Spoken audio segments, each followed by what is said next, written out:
Bonjour à toutes et à tous. En ce début 2024, j'ai beaucoup de plaisir au nom des élus de notre commune déléguée, Jacqueline Bagoué, première adjointe, Sophie Rutor, conseillère municipale, à vous présenter nos meilleurs vœux de bonheur et de santé pour cette année nouvelle. Quelques mots pour l'année 2023 qui est maintenant derrière nous.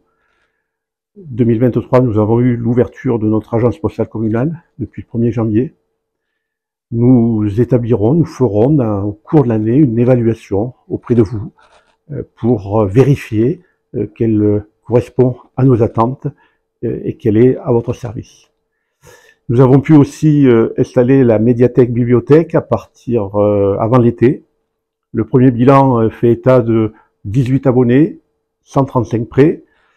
Sophie Rutor a été désignée référente et nous prendrons en 2024 des initiatives pour animer ce point de lecture qui est important pour notre commune.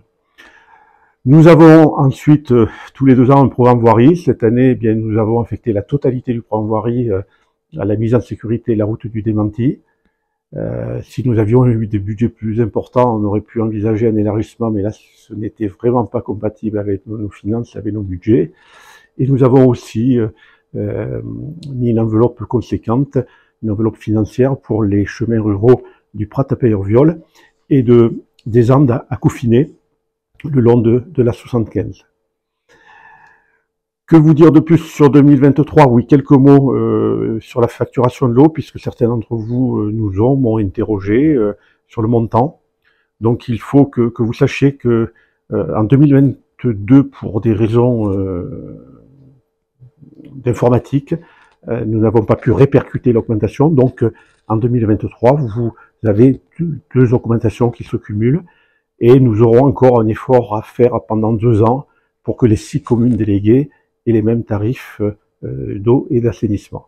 Voilà, cette harmonisation, elle se fait dans d'autres domaines, elle est inscrite dans le temps, mais elle est impérative au niveau donc de cette commune de Peille-en-Aubrac. Pour 2024, nous avons comme objectif de rénover le logement du bureau de poste pour le louer à terme, donc le dossier est prêt. Et puis bon, lorsqu'on rentre dans le bourg principal, la première chose, le premier bâtiment que l'on voit, c'est le bureau de poste, et il faut reconnaître que la façade n'est pas très esthétique, entre le point multiservice et le bar-restaurant. Nous souhaitons aussi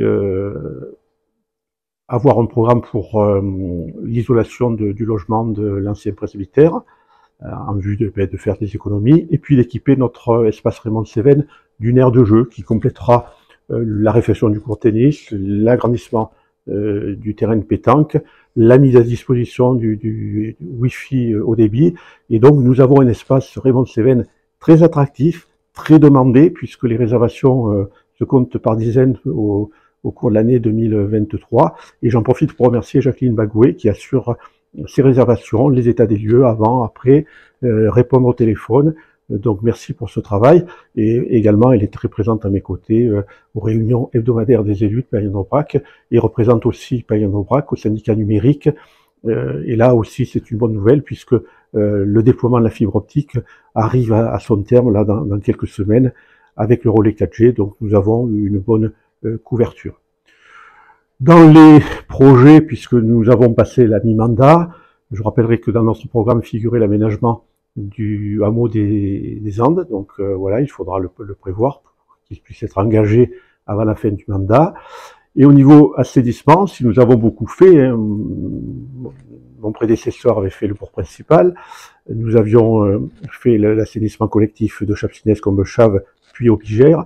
Et là, nous avons, sur le hameau de Fontane, par exemple, suite au diagnostic du SPAN, le service public d'assainissement non collectif, eh bien, il va falloir que nous trouvions quelques solutions pour améliorer la situation de l'assainissement sur ce village. Voilà ce que je voulais vous dire en quelques mots. Remercier, bien sûr, toutes nos associations, le foyer rural, la société du sous de l'école publique, la société de chasse qui anime tout au long de l'année notre commune déléguée. Merci à tous les bénévoles. On a besoin aussi de cette vie associative qui est importante et qui conforte en tout cas l'attractivité de notre commune déléguée de Saint-Sauveur-de-Peyre. Voilà, sur ces mots, je conclus. Je vous remercie de m'avoir écouté. Je vous renouvelle tous nos bons vœux pour 2024 et vous dis à bientôt.